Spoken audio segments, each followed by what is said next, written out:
नमस्कार प्यारे बच्चों, आपका स्वागत है इस YouTube चैनल पर। तो बच्चों जो है अपन एक सीरीज चला रहे थे विज्ञान के अति महत्वपूर्ण प्रश्नों की।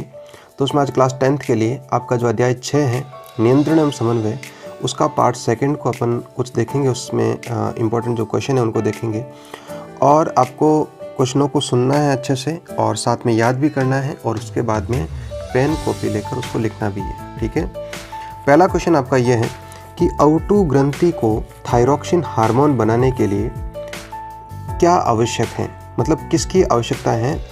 थायरॉक्सिन जो हार्मोन है उसको बनाने के लिए किसकी ज़रूरत होती है।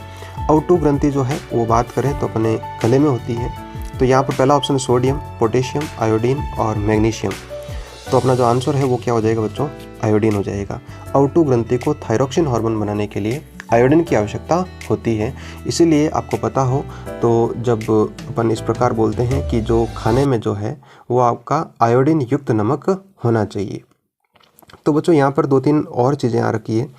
जैसे सोडियम की बात करूँ तो यदि इसको रसायन विज्ञान या केमिस्ट्री के तौर पर बात करूँ तो जो सोडियम है वो बच्चों इस प्रकार एक सवाल आता है कि इसे चाकू से काटा जा सके, चाकू से काटा जा सकता है।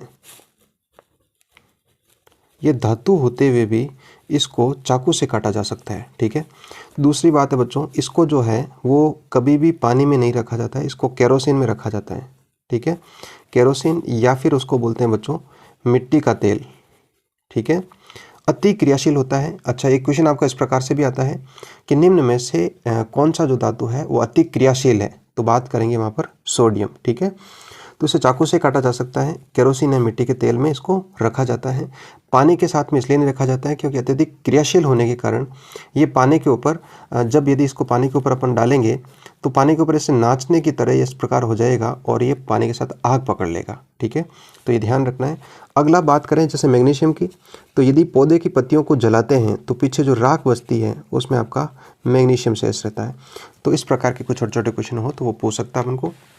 अगला क्वेश्चन है बच्चों कि अनैच्छिक क्रियाओं का नियंत्रण मस्तिष्क का कौन सा भाग करता है। इंपॉर्टेंट सवाल है बच्चों। 2 प्रकार की क्रियाएं होती है, एक तो ऐच्छिक क्रियाएं होती है और दूसरा आपकी अनैच्छिक क्रिया होती है। तो ऐच्छिक क्रियाओं में बच्चों वो क्रियाएं होती है जिन पर अपन नियंत्रण रख सकते हैं। ठीक है ना, तो वो तो ऐच्छिक हो जाएगी। जैसे बात करें अपन कई जैसे क्रियाएं होती है जिसमें ऐच्छिक की बात आ जाए तो वो ऐच्छिक हो जाएगी। अनैच्छिक के अंदर जिस पर अपना नियंत्रण नहीं हो, ठीक है ना, वो अनैच्छिक है। तो जैसे मान लो ऐच्छिक की बात करूँ, जैसे खेलना, ये अपनी इच्छा हो तभी अपन खेलते हैं, ये अपनी ऐच्छिक हो गई। बोलना, ये अपनी इच्छा के अनुसार होता है। ठीक है, जबकि अनैच्छिक कई क्रियाएं होती है। जैसे मैं आपको बात बताऊँ, जैसे श्वास लेना, ठीक है, पलक झपकाना, इस प्रकार की। ठीक है, और भी जो शरीर की कई सारी क्रियाएं हैं जिनके ऊपर अपना जो नियंत्रण है वो नहीं होता है। ठीक है, उनको अपन अनैच्छिक कहेंगे। तो अनैच्छिक क्रियाओं पर नियंत्रण जो है वो मस्तिष्क का मेडुला ऑब्लिगेंटा जो आपका पार्ट होता है मस्तिष्क का, वो आपका नियंत्रण करता है। ठीक है, बात और करते हैं इन ऑप्शन के ऊपर। तो एक यहाँ पर लिखा हुआ है कि पॉन्स। तो पॉन्स क्या करता है, जो बच्चों पॉन्स होता है मस्तिष्क का एक भाग होता है, वह श्वसन पर नियंत्रण करता है। ठीक है, किस पर नियंत्रण करता है, श्वसन पर नियंत्रण करता है। बात करें अनुमस्तिष्क का, तो अनुमस्तिष्क जो है वो शरीर का नियंत्रण करता है। ठीक है, बोले सर शरीर का नियंत्रण कैसे करता है। शरीर का नियंत्रण या फिर संतुलन, अपन ऐसे बोल सकते हैं, शरीर का संतुलन बनाता है। जब आदमी, जैसे अपन मान लो खड़े हैं या चल रहे हैं, तो उस समय जो अपना संतुलन है वो कौन बनाएगा, अनुमस्तिष्क बनाएगा। जब आदमी शराब पीता है तो उसके बाद में उसका अनुमस्तिष्क जो है वो आपका कार्य करना कम कर देता है, तो उसकी वजह से आदमी जो है लड़खड़ाता है। ठीक है, अगली बात करें प्रमस्तिष्क की, तो प्रमस्तिष्क जो है वो आपका याददाश्त से संबंधित है, जिसमें आपकी बात कर सकते हैं सोचना, समझना, इस प्रकार की जो क्रियाएं हैं वो प्रमस्तिष्क में होती है। ठीक है बच्चों, अगला क्वेश्चन देखते हैं, पादप हार्मोन की भूमिका और कार्य। यहाँ से बच्चों जहाँ तक मुझे लग रहा है एक क्वेश्चन आना पक्का है। ठीक है ना, कि इस पादप हार्मोन, पहले या तो देखो 4 ऑप्शन में इस प्रकार का सवाल हो सकता है कि निम्न में से पादप हार्मोन कौन सा है, तो वो क्वेश्चन मैंने आपको कल ले लिया था। अब दूसरा क्वेश्चन इस प्रकार से बन सकता है कि निम्न जो ये आपका पादप हार्मोन है इसकी भूमिका क्या होती है। ठीक है, तो जैसे पहली बात करें ऑक्सिन की, ठीक है ना। तो ऑक्सिन जो है वो कोशिका विवर्धन तथा कोशिका विभेदन में सहायक होता है, उसको बढ़ाता है, ठीक है ना। जिबरेलिन की बात करूं तो ये भी आपका कोशिका विवर्धन और कोशिका विभेदन के साथ में बीजों तथा नलिकों में प्रसुप्ति विच्छेद को प्रोत्साहन करता है, इस प्रकार से, ठीक है। तीसरा बात करूं साइटोकाइनेसिस, तो ये जो है कोशिका विभाजन को उत्प्रेरित तथा काल प्रभावन को रोकता है, ठीक है, ये आपको याद रखना पड़ेगा बच्चों। चौथा है आपका एब्सिक अम्ल, तो ये बीजों तथा कलियों में प्रसुप्ति को बढ़ाता है और ये रंध्रों को बंद करने में भी सहायक है। तो ये आपको चारों हार्मोन हैं, इनको बच्चों अच्छे तरीके से आपको याद करने हैं, ठीक है। बात करें बच्चों क्वेश्चन नंबर 4 की, तो क्वेश्चन नंबर 4 जो है वो आपका ये है कि वृषण से स्रावित होने वाले हार्मोन कौन सा है। वृषण, तो सबसे पहले तो अपन को ये समझना पड़ेगा कि वृषण जो है वो किसका अंग है, नर या मादा। तो बात करेंगे अपन, ये नर का है। तो नर से जो स्रावित होने वाला जो हार्मोन है वो कौन सा है बच्चों, टेस्टोस्टेरोन है, ठीक है।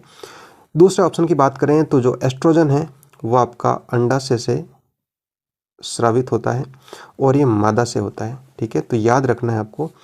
तीसरी बात करें एड्रिनलिन, एड्रिनल एक ग्रंथि होती है और बात करें तो इससे जो आपका निकलता है एक हार्मोन, उसको अपन एड्रिनलिन कहते हैं, जिसको आपातकालीन हार्मोन भी अपन कहते हैं, ठीक है। इंसुलिन जो है वो अग्नाशय से निकलता है, ठीक है, इस तरह से आपको याद होना चाहिए। बात करें क्वेश्चन नंबर 5 की, तो क्वेश्चन नंबर 5 जो है वो आपका इस प्रकार से है कि किस हार्मोन की कमी से गेंगा या गोइटर रोग हो जाता है। इंपॉर्टेंट क्वेश्चन है बच्चों, ठीक है। तो ये जो है ऑक्सीटोसिन, थायरोक्सिन, पिट्यूसिन और प्रोलेक्टिन, तो यहाँ पर आपका जो ऑप्शन है वो कौन सा हो जाएगा, थायरोक्सिन हो जाएगा बच्चों, ठीक है। एक यहाँ पर आया है प्रोलेक्टिन, इसको बच्चों लव हार्मोन भी कहते हैं, जो एक माँ का बच्चे के साथ में जो आपका जुड़ाव है वो इसके प्रोलेक्टिन से बनता है, या जो दूध की बात कर सकते हैं माँ का दूध की, तो वो बात हो सकती है, ठीक है। तो इसमें थोड़ा सा आपको ध्यान रखना है। अगला क्वेश्चन देखते हैं बच्चों कि पत्तियों का पौधों से गिरना किस हार्मोन के प्रभाव के कारण होता है। तो वो होता है बच्चों एब्सिसिक अम्ल, ठीक है, याद रखना कौन सा अम्ल, एब्सिसिक अम्ल, ठीक है। नेक्स्ट क्वेश्चन है बच्चों कि प्रतिवर्ती चाप कहाँ बनते हैं। तो प्रतिवर्ती जो चाप है वो मेरुरज्जु में बनते हैं। कहाँ बनते हैं, मेरुरज्जु में। अगला क्वेश्चन, मस्तिष्क का कौन सा भाग बुद्धि तथा स्मरण का केंद्र है। तो मैंने आपको बताया था प्रमस्तिष्क, कौन सा हो जाएगा बच्चों, प्रमस्तिष्क भाग जो है वो बुद्धि और स्मरण का केंद्र होता है, ठीक है बच्चों।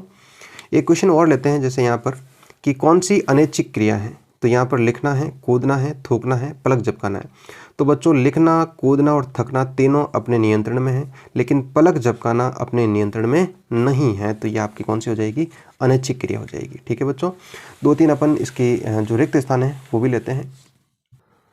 अगला आपका जो रिक्त स्थान का क्वेश्चन है कि विभिन्न ग्रंथियों द्वारा निर्मुक्त हार्मोनों के समय और मात्रा को कौन नियंत्रित करती है, मतलब कौन सी प्रक्रिया जो है वो नियंत्रित करती है। बच्चों इंपॉर्टेंट क्वेश्चन है, मोस्ट इंपॉर्टेंट क्वेश्चन मैं आपको ऐसे बोल सकता हूँ कि विभिन्न ग्रंथियों द्वारा निर्मुक्त जो हार्मोन होता है उसका समय और मात्रा, ये इसको नियंत्रण करने वाली प्रक्रिया को जो है उसको बोलते हैं बच्चों, अच्छे से सुन लेना, पुनर्निर्वेश प्रक्रिया, पुनर्निर्वेश प्रक्रिया, ठीक है बच्चों।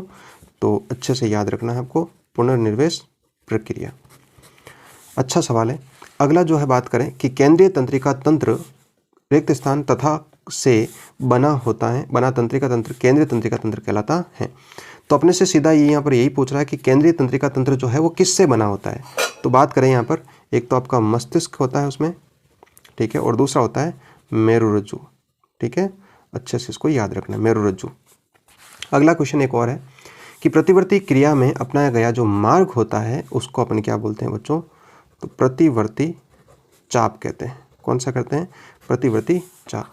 तो इस प्रकार से ये क्वेश्चन जो है वो आपकी परीक्षाओं में काफ़ी सहायक सिद्ध होने वाले हैं। तो आपसे एक सुझाव मेरा ये रहेगा कि इन क्वेश्चनों को किसी कॉपी पर लिखते जाएं। इस प्रकार जो सीरीज चलाऊंगा, लगभग 10-15 वीडियो बनाऊंगा, तो उसमें 200-300 क्वेश्चन हो जाएंगे। तो वहाँ से 300 क्वेश्चनों में से आपके जो भी 25-30 क्वेश्चन पूछे जाने वाले हैं वो आपके आसानी से कर पाओगे। तो बहुत बहुत धन्यवाद बच्चों, मिलते हैं फिर एक नई वीडियो में, तब तक के लिए धन्यवाद। जय हिंद, जय भारत।